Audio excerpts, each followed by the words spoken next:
Audio Jungle.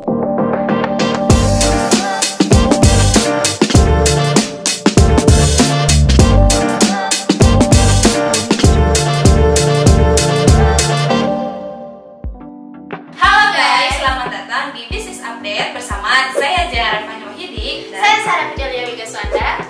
Jadi hari ini kita bakal ngebahas nih apa yang sedang hangat diperbincangkan di dunia bisnis. Dan pada kesempatan kali ini kita akan membahas fenomena yang menarik banget nih seputar lanskap dunia bisnis global. Nah, daripada kalian penasaran, tonton terus videonya sampai habis. Nah, fenomena yang terjadi ini tuh ternyata itu disebabkan oleh dari dampaknya COVID-19, terutama di fundamental bisnis dunia global. Nah, adapun kebijakan-kebijakan dari pemerintah juga ternyata sangat berdampak loh terhadap perusahaan-perusahaan yang ada di Indonesia, terutama di sektor pariwisata dan juga perjalanannya. Nah, jadi di tahun 2023-2024 ini banyak banget perusahaan yang sedang berjuang nih guys. Karena perusahaan ini seperti roller coaster yang kadang naik, kadang turun.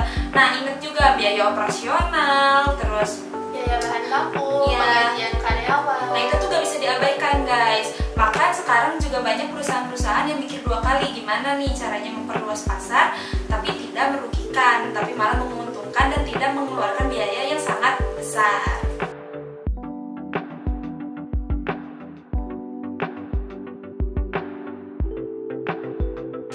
Nah, jadi ada konsep yang menarik nih namanya Rule of 14. Apa sih Rule of 14 itu? Jadi ada yang berprinsip kalau 1% keuntungan efisien, perusahaan bisa dapat keuntungan lebih banyak sampai 14%. Jadi, jika perusahaan ingin mengurangi biaya, mereka juga bisa dapat lebih banyak untung tanpa harus memasarkan banyak produk. Keren banget kan? Betul banget, apalagi ada studinya loh di SDI ya yang menunjukkan bahwa sebuah perusahaan yang menerapkan fokus pada efisiensi itu bisa meningkatkan margin keuntungan sebesar 30% loh. Beneran itu bener-bener keuntungannya naik tinggi banget ya. Wow.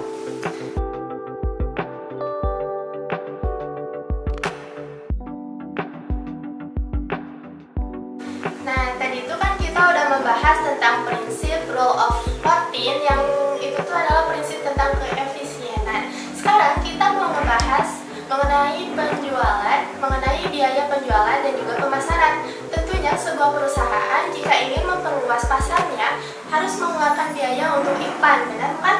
Benar. Dengan menggunakan prinsip-prinsip yang tadi dan menekan biaya, maka perusahaan bisa lebih mengefektifkan dan mengefisienkan lagi biayanya. Seperti apa contohnya? Nah, contohnya nih, kita punya restoran, kita udah habis-habisan ngeluarin banyak biaya untuk iklan, tapi tetap aja tempatnya sepi. Coba sebaliknya, kalau misalnya kita bisa mengelola semuanya itu dengan sebaik mungkin dan semenarik mungkin dan berdampak banyak pengunjung, itu bakal lebih Menekan biaya pengeluaran untuk iklan itu tersendiri. benar banget. Jadi itulah dampak positif dari efisiensi.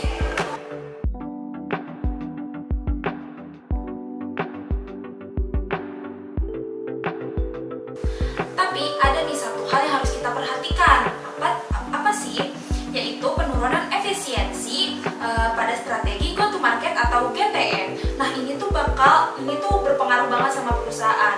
Kalau efisiensi GTM atau go to market ini menurun, perusahaan bakal kehilangan peluang mendapatkan pelanggan baru.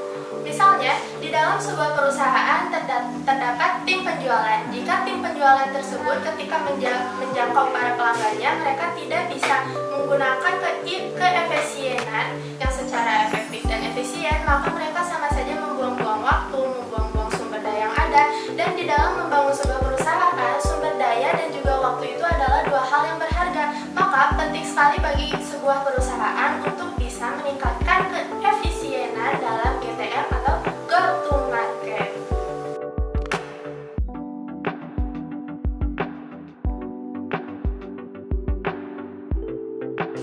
Nah, sekarang kita sampai nih di bagian rekomendasi gimana sih caranya perusahaan meningkatkan efisiensi komersial mereka. Yang pertama ada automasi proses, yaitu dengan cara perusahaan memanfaatkan teknologi, contohnya menggunakan software untuk mengelola inventaris.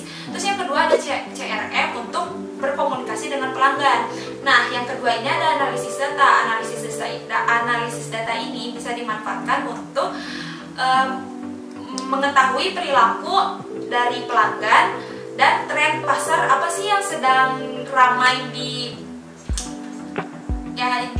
yang sedang ramai. Jadi perusahaan bisa mengambil keputusan yang tepat dan efisien.